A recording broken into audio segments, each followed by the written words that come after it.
Bukan hanya UMKM saja, pemirsa, bagaimana kemudian usaha-usaha yang juga baru muncul atau rintisan atau biasa kita sebut startup begitu ya. Meskipun biasanya startup dikenal dengan perusahaan teknologi untuk bisa bertahan di tengah pandemi, ini apa saja yang harus dilakukan? Langsung saja kita lihat.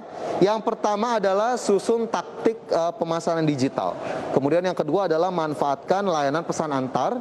Kemudian jangan lupa untuk bergabung dengan komunitas dengan kategori usaha yang sama dan juga beralih dengan marketplace dan juga e-commerce. Nah, ini memang menjadi strategi-strategi bertahan dari startup di masa pandemi ataupun usaha-usaha rintisan.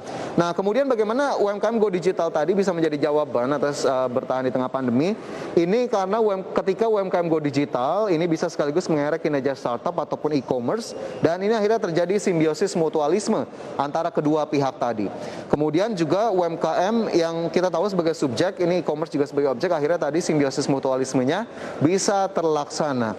Sementara itu semakin banyak UMKM berkolaborasi dengan startup, ini bisa mendorong kinerja startup agar bisa lebih baik lagi, dan kita harapkan memang ini bisa menjadi salah satu langkah untuk bisa mendukung kembali kinerja UMKM yang memang terkena gempuran cukup besar di tengah pandemi COVID-19 ini, di mana hingga semester pertama 2021 10 hingga 15% startup ternyata gugur di tengah pandemi COVID-19.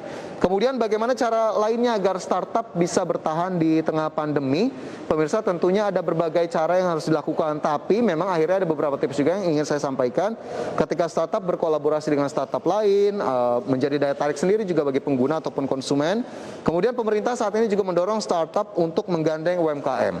Ketika para startup berkolaborasi dan menggandeng UMKM, ini bisa mempercepat gerak roda perekonomian, dan pemerintah tentunya harus meningkatkan daya saing produk lokal agar bisa bersaing dengan produk impor. Nah, itu juga akhirnya bisa menjadi inti dari diskusi ataupun paparan saya kali ini, bagaimana kemudian UMKM bisa bertahan, simbiosis mutualisme dengan startup ataupun e-commerce, sehingga akhirnya kinerja perekonomian secara keseluruhan akhirnya bisa meningkat dan bahkan pulih di tengah pandemi COVID-19 ini sendiri. Semoga bisa menjadi tambahan informasi dan juga referensi untuk Anda, dan pemirsa jangan beranjak dari tempat Anda. Sesaat lagi IDX Precision Closing akan segera kembali usai jeda.